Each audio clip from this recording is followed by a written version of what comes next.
नमस्कार दोस्तों, आप सभी को श्री कृष्ण जन्माष्टमी की हार्दिक शुभकामनाएं, हार्दिक बधाई। दोस्तों, आज मैं आपके सामने पार्ट 8 लेकर आया हूं और इसमें जो भी प्रश्न है वो मॉडरेट टू टफ है। तो जो विद्यार्थी, जो अभ्यर्थी ये उम्मीद लगा कर आए हैं कि हम सिंपल प्रश्नों को सॉल्व करेंगे, तो दोस्तों आज यहाँ पर सिर्फ आपको 2 से 3 प्रश्न ऐसे मिलेंगे जो सिंपल है, बाकी सारे प्रश्न मॉडरेट टू टफ है। दूसरा दोस्तों, ये जितने भी प्रश्न है आज के, अगर एक दो प्रश्नों को हटा दूं तो मोस्टली सारे के सारे प्रश्न दोस्तों 24 नवंबर की फर्स्ट शिफ्ट के हैं, सारे के सारे प्रश्न। अब मैं आपको यह बताऊंगा दोस्तों कि अगर किसी शिफ्ट में ऐसे प्रश्न आ जाएंगे, फिर वहां पर 15 नंबर का स्कोर कैसे करेंगे। तो आप ध्यान देना, मैं आपको सारे क्वेश्चंस, चाहे उन्होंने कितने भी टफ दिए हो, मैं दोस्तों उनको ब्रेक कर दूंगा, तोड़ दूंगा, तोड़कर आपके सामने प्रश्नों को इस प्रकार रखूंगा कि जब आप प्रश्न सॉल्व करेंगे तो आपको लगेगा ही नहीं कि ये प्रश्न टफ था। तो ध्यान से समझना, प्रश्नों की शुरुआत करते हैं। चलिए दोस्तों, प्रश्नों की शुरुआत करते हैं रवि इंदौर एकेडमी के साथ। दोस्तों यहां पर आपको दिया है पहला पॉइंट कि जो भाजक है, ध्यान से समझना, जो भाजक है वो भागफल का 10 गुना है, पहली बात। दूसरा दोस्तों, जो भाजक है वो शेषफल का 5 गुना। शेषफल का दोस्तों ये कितने गुना है? 5 गुना। अब शेषफल हमें कितना दे रखा है? 46। तो ध्यान से समझना, शेषफल हमें 46 दे रखा है दोस्तों। आप इसका आंसर निकालेंगे भाजक का कैसे? फॉर्मूला ये होता है, भाज्य बराबर भाजक इंटू भागफल प्लस शेषफल। क्लियर है दोस्तों? ये हमें बताना है, भाज्य बराबर भाजक इंटू भागफल प्लस शेषफल। तो ध्यान से समझना दोस्तों, यहाँ पर भाजक नहीं पूछा है, भाज्य पूछा है, मिस्टेक होगी थोड़ी सी। तो भाज्य क्या होगा वो संख्या हमें बतानी है। तो शेषफल तो दोस्तों इन्होंने हमें कितना दे रखा है? 46, ये लिख दिया मैंने इधर। अब आप समझना, भाजक मैं कैसे निकालूंगा? भाजक बराबर शेषफल की जगह 46 इंटू में 5 गुणा किया, 5 छक्का 30, 5 चौको 20, यानी भाजक हमें दोस्तों कितना मिल गया? 230। क्लियर? अब हमें क्या चाहिए? भागफल। अगर भागफल मिल जाएगा तो बताइए दोस्तों, हम भाज्य को निकाल लेंगे कि नहीं?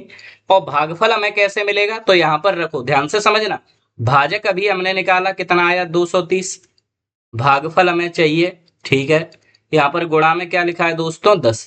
इस 10 से ये 0 कट जाएगा, यानी हमारा जो भागफल है दोस्तों वो कितना है? 23। क्लियर? ये जो भागफल है वो दोस्तों कितना दे रखा है? 23। तो अपन यहाँ पर क्या लिख देंगे? 23। इनका मल्टीप्लाई कर दो, भाज्य बराबर इसका इससे गुणा किया तो 52 90 प्लस 46, इन्हें दोस्तों जोड़ा तो 6 9 4 13 3 53 36 हमारा क्या हो जाएगा? आंसर। क्लियर? दोस्तों आपको मैं एक बात बताऊं, ये प्रश्न आएगा तो इसमें चेंज कुछ भी नहीं मिलेगा, जैसा प्रश्न लिखा है एज इट इज आपको यही प्रश्न देखने के लिए मिलेगा। अगर आपको मेरी बातों पर विश्वास नहीं है तो आप अभी आपके पास जो भी बुक हो, आपके पास RS अग्रवाल हो, खोल के देखो, यही प्रश्न होगा, यही नंबर होंगे। आपके पास किरण होगा, उसको उठाकर देखो, यही प्रश्न, यही नंबर। अगर आपके पास किसी टीचर की PDF है, आप उठाकर देखना, यही प्रश्न मिलेगा, यही नंबर मिलेगा, यही आंसर मिलेगा। प्रश्न का पैटर्न आप समझ गए हैं? इस प्रकार के प्रश्नों का रिवाइज करिए दोस्तों। और अगर आपको ऐसे प्रश्न और चाहिए तो मैं आपको आज की PDF में ये भी ऐड करके दे दूंगा। आप दोस्तों टेलीग्राम का, मैं आप व्हाट्सएप पे मैसेज कर देना, मैं आपको टेलीग्राम की लिंक दूंगा और वहां पर दोस्तों मैं सारी चीजें अपडेट कर दूंगा। चलिए, एक्स का मान ज्ञात कीजिए। ध्यान से समझना दोस्तों, ये प्रश्न बिल्कुल इजी है, उम्मीद है अब आप लोग कर भी पा रहे होंगे, मेरे साथ जुड़े हैं दोस्तों। मैं ऐसे प्रश्न उठा रहा हूं, मैं वही प्रश्न उठा रहा हूं जो शिफ्ट में पूछे गए और जो आपके सामने आएंगे। 6 माइनस एक्स माइनस के 4x। क्लियर? 6 माइनस 3 का इससे मल्टीप्लाई किया दोस्तों, 3 2 जा 6। इधर ध्यान देना, ये माइनस और ये माइनस क्या हो जाएगा? प्लस। और 3 का 3 से मल्टीप्लाई होगा तो 9। 5 का 6 से मल्टीप्लाई किया तो 30। 5 का x से मल्टीप्लाई किया तो 5x माइनस के 4x। इधर दोस्तों ध्यान से समझना, माइनस के 6x, 9 और 6 जुड़ के कितने हो गए दोस्तों? 15। इधर 30, ये दोनों माइनस के हैं, जुड़ जाएंगे, -5 और -4, तो माइनस के कितने हो गए? 9x। ध्यान से समझना, ये माइनस के 9x जब इधर आएंगे तो काय के हो जाएंगे? ये प्लस के। सेम ऐसे ही ये प्लस के 15 जब इधर आएंगे दोस्तों तो ये काय के हो जाएंगे माइनस के।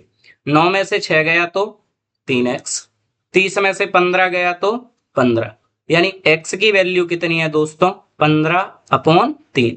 3 का भाग दिया कितनी बार गया 5 बार, हम बता देंगे x की वैल्यू कितनी है 5। ऐसा मैं लगभग आपको तीसरी बार प्रश्न करा रहा हूं। इसका कारण यह है मैं 2020 के भी प्रीवियस ईयर देख रहा हूं, 2024 के प्रीवियस ईयर देख रहा हूं, ये प्रश्न मिल रहा है दोस्तों। आपको ये प्रश्न आना चाहिए। आप इसको वीडियो को पॉज करके पहले क्वेश्चंस को लगाएं, उसके बाद फिर मेरा सॉल्यूशन देखें। चलिए, एक कोण उसके पूरक का 1/3 और संपूरक का 1/7 भाग है। पहले तो आप इधर ये समझो पूरक क्या होता है।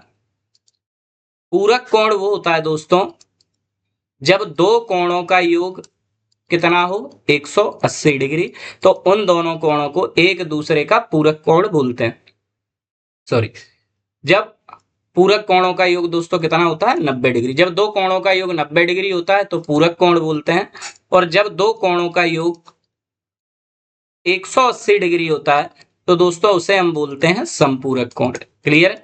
उम्मीद है इतनी सी बात समझ में आई होगी। अब उसने बोला है एक कोण अपने पूरक का, अगर दोस्तों हमने एक कोण मान लिया x, तो दूसरा कोण हो जाएगा 90 डिग्री माइनस x। बोल रहा है ये वाला जो कोण है वो अपने पूरक का कितना है दोस्तों 1/3, इसका 1/3 है, तो बटे का 3 है, इधर आएगा दोस्तों गुणा में 3x। इधर क्या बचा 90 डिग्री माइनस का x, ये माइनस का x दोस्तों इधर आएगा तो ये काय का हो जाएगा प्लस का। इधर क्या बचेगा 90 डिग्री, 3x और x कितने हो जाएंगे 4x, तो यहाँ क्या बचा 90 डिग्री। दोस्तों x बराबर 90 डिग्री अपॉन 4, 4 का इसमें डिवाइड देंगे, 4 2 जा 8, 4 2 जा 8, 4 5 जा 20, यानी आप बताएंगे इसका x की जो वैल्यू है दोस्तों वो कितनी है 22.5 डिग्री। ऐसे ही अपन संपूरक में वैल्यू पुट करेंगे तब भी कितना आंसर आएगा 22.5 डिग्री। तो चाहे किसी का यूज कर लो, चाहे पूरक का चाहे संपूरक का, आंसर सेम ही रहेगा। क्लियर है? चलिए, ये दोस्तों दो वृत्तों के क्षेत्रफलों का अनुपात, इसको आप याद रखना। मैं आपको डायरेक्ट करा रहा हूं दोस्तों, इसको डायरेक्ट ही आप याद रखना है ना। बेसिक में इसमें कोई ज्यादा डिफरेंस नहीं है, लेकिन मैं ये चाहता हूं आप इस प्रश्न को देखें और देख के ही टिक करें। देखो, आपको वृत्तों के क्षेत्रफलों का अनुपात दे रखा, वृत्तों के क्षेत्रफलों का अनुपात। अब ध्यान से समझना दोस्तों, वृत्त का पहले वाले वृत्त का क्षेत्रफल मान लिया पाई r1 का स्क्वायर, दूसरे का मान लिया पाई r2 का स्क्वायर। ये दे रखा है 64:49, तो पाई से तो क्या कट जाएगा पाई। ठीक है, यहां से जब स्क्वायर हटाएंगे दोस्तों तो उधर क्या लग जाता है रूट। ठीक है, अब आपको पता है, क्या पता है 64 काय का वर्ग होता है 8 का, 49 काय का वर्ग होता है 7 का। अब समझना दोस्तों, ये जो अनुपात निकला है ये काय का निकला है त्रिज्या का, और आपको ये बात याद रखनी पड़ेगी जो त्रिज्या का अनुपात होता है वही दोस्तों परिधि का अनुपात होता है। दोनों का अनुपात बराबर होता है, जो त्रिज्या का अनुपात होगा वही परिधि का अनुपात होगा। त्रिज्या का अनुपात था 8:7, इसका मतलब परिधि का अनुपात भी कितना होगा 8:7। ऐसा क्यों होता है? क्योंकि दोस्तों ये देखो, वृत्त की परिधि 2πr1, दूसरे वृत्त की परिधि 2πr2, तो इससे तो ये कट जाता है, क्या बचती है त्रिज्या। तो आप इसको भूल के ये दिमाग में रखो, अगर त्रिज्या का अनुपात 8:7 है तो परिधि का अनुपात भी कितना होगा 8:7। क्लियर है? चलिए, व्यास d को किससे गुणा करें कि वृत्त की परिधि c ज्ञात हो जाए। तो दोस्तों ध्यान से समझना, व्यास क्या होता है। देखो, सारे के सारे प्रश्न है आप दोस्तों, ये क्षेत्रमिति के प्रश्न है और बेसिक प्रश्न है, बस आपका कंसेप्ट क्लियर होना चाहिए। ये देखो,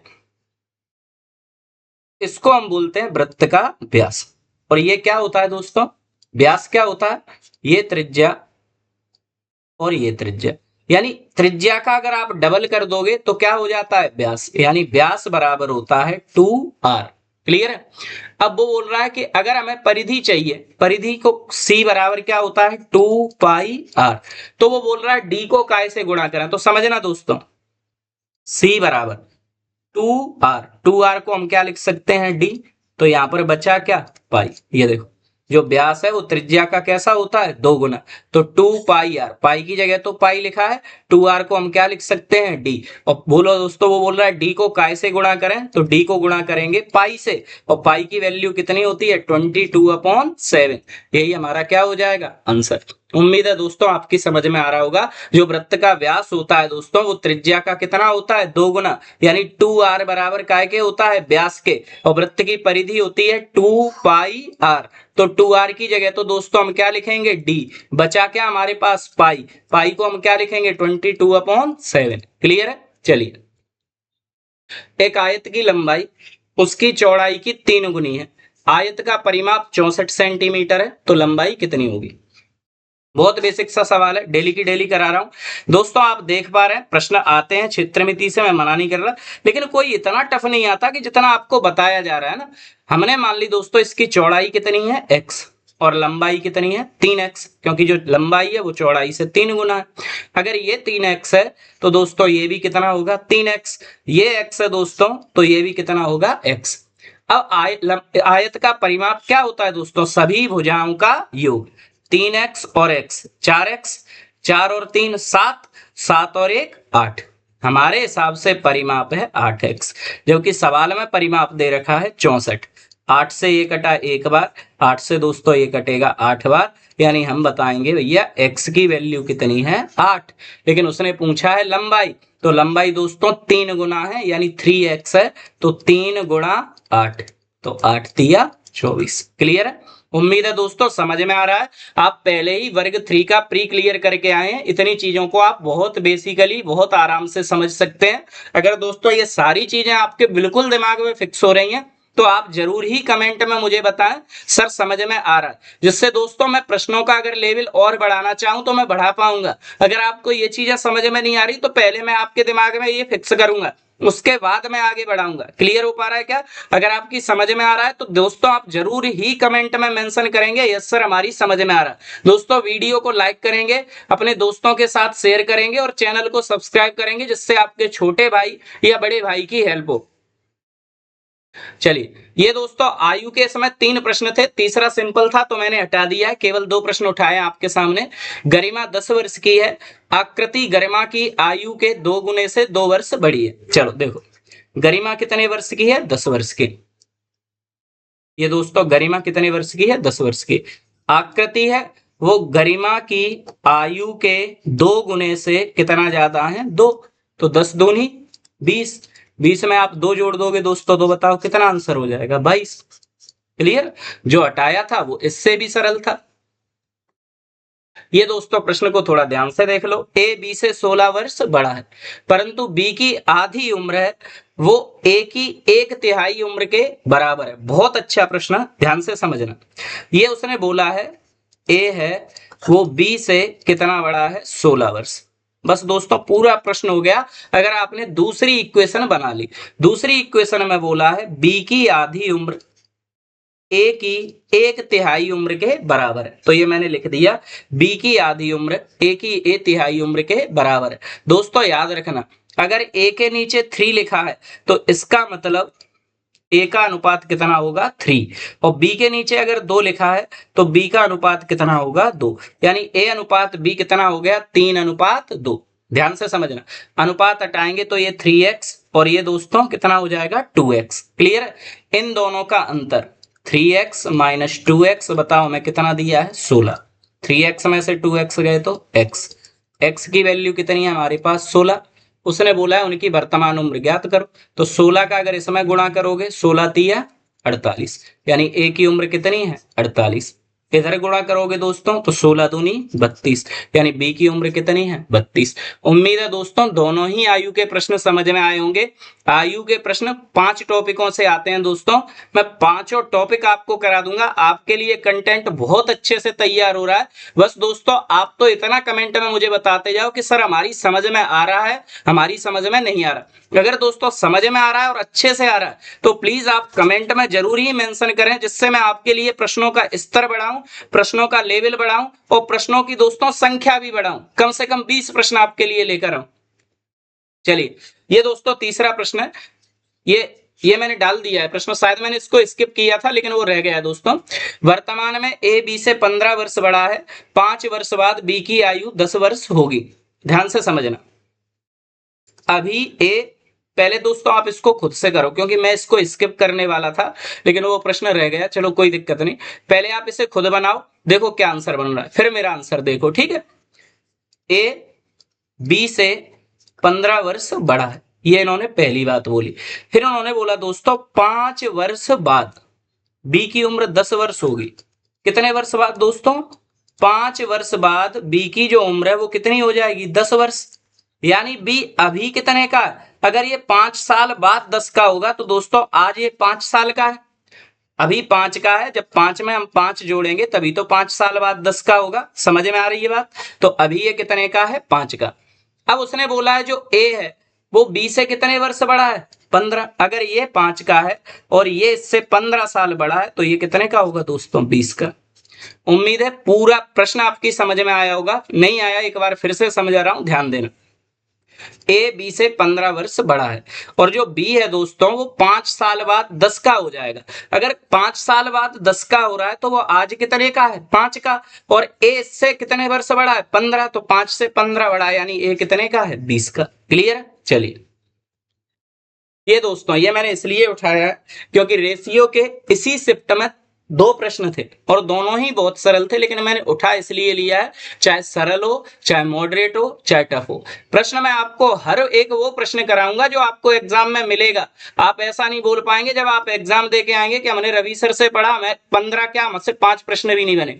आप दोस्तों 20 में से 15 प्रश्न तो वही देखोगे जो यहाँ पे पढ़ के जाओगे। समझ में आ रही है बात? तो ध्यान से दोस्तों सरल क्वेश्चनों को भी स्किप मत करो, एक बार समझ लो से ध्यान से।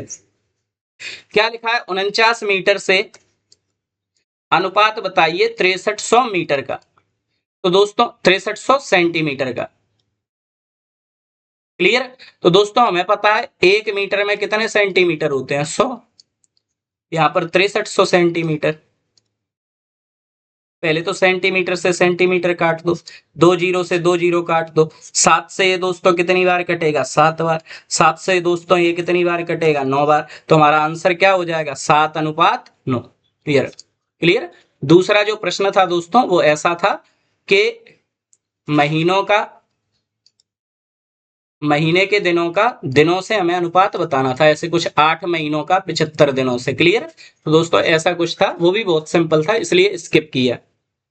ये दोस्तों प्रश्न बहुत अच्छा प्रश्न है, इसे आप ध्यान से समझना।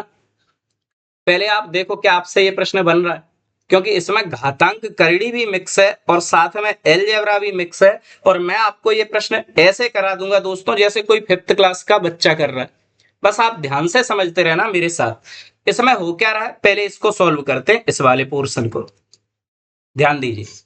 3x की पावर कितनी लिखी है यहाँ पर? 2 इंटू 3, इसकी पावर है माइनस के x बाई अपॉन 3 की पावर माइनस के बाई स्क्वायर। दोस्तों यहां पर क्या लिखा है? 81। ठीक, चलो ध्यान से समझना।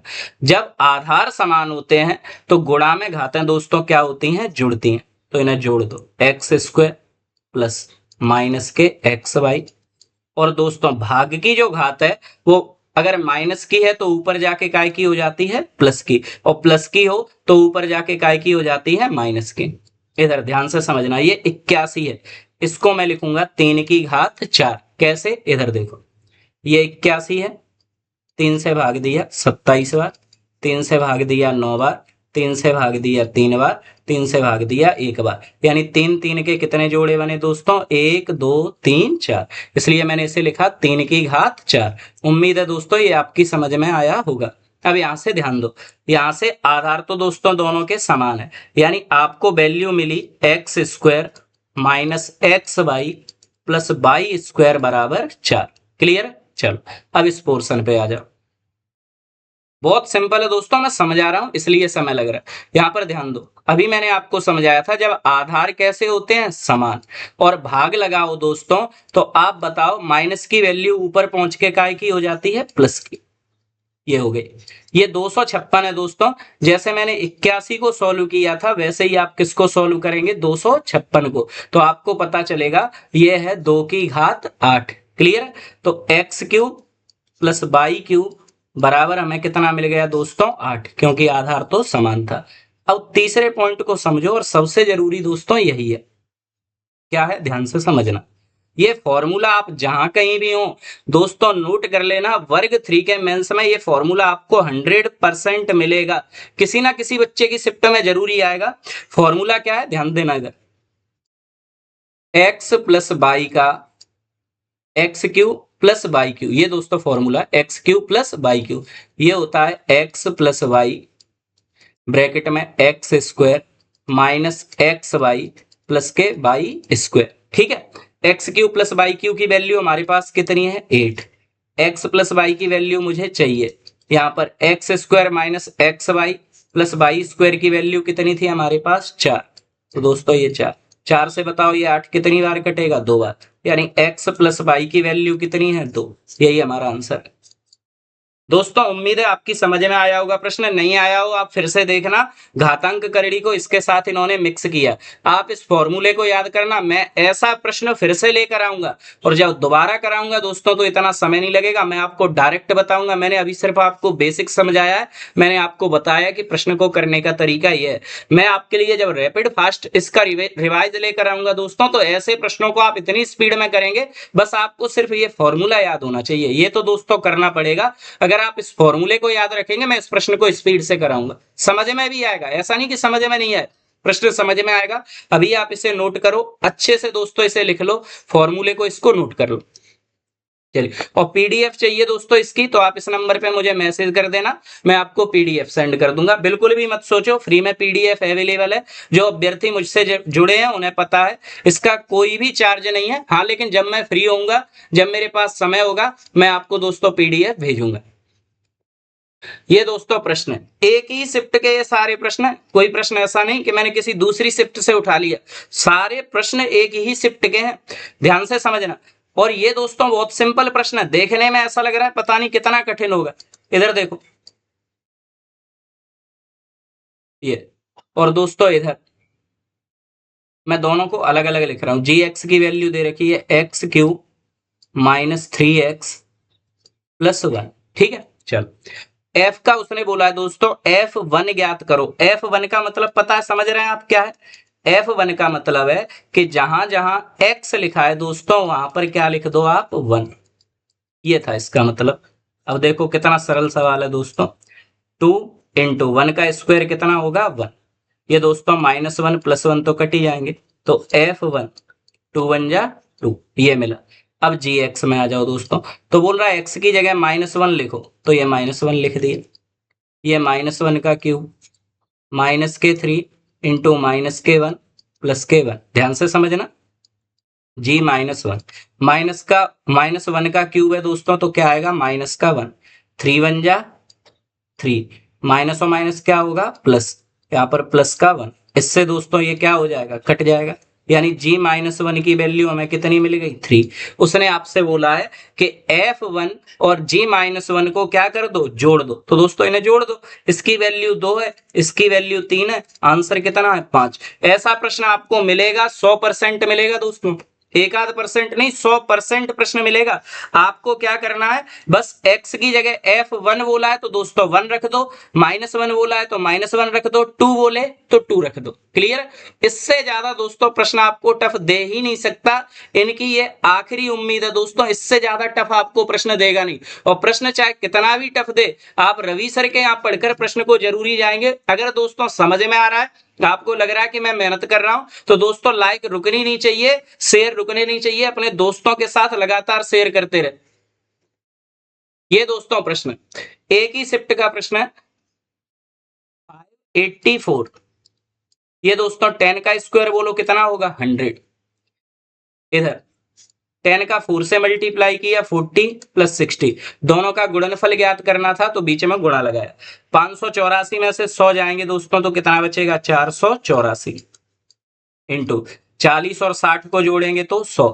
आपको पता है दोस्तों 484 काय का वर्ग होता है 22 का, 100 काय का वर्ग होता है 10 का, 22 का 10 से गुणा करेंगे तो आंसर कितना आएगा 220। यही हमारा आंसर है। ये दोस्तों सारे एक ही शिफ्ट के प्रश्न थे। मुझे नहीं लगता कि कोई भी प्रश्न आपके लिए टफ था। अगर दोस्तों आप चाहते हैं कि मैं ऐसी ही और शिफ्ट्स लेकर आऊं, ऐसे ही प्रश्न आपको कराऊं जो एग्जाम ओरिएंटेड हो, चाहे वो मॉडरेट हो, चाहे भले ही टफ हो, चाहे भले ही इजी हो, अगर आप चाहते हैं कि कम से कम 15 प्लस आप स्कोर करें, तो दोस्तों आप कमेंट में मुझे ये बताएं कि आपको ये शिफ्ट समझ में आ रही है या नहीं। अगर समझ में आ रही है दोस्तों तो यस लिखें। अगली जो पार्ट आपके लिए लेकर आऊंगा बहुत शानदार, बहुत जानदार होगा। चलिए दोस्तों मिलते हैं ऐसी अगली वीडियो में, तब तक के लिए जय हिंद, जय भारत।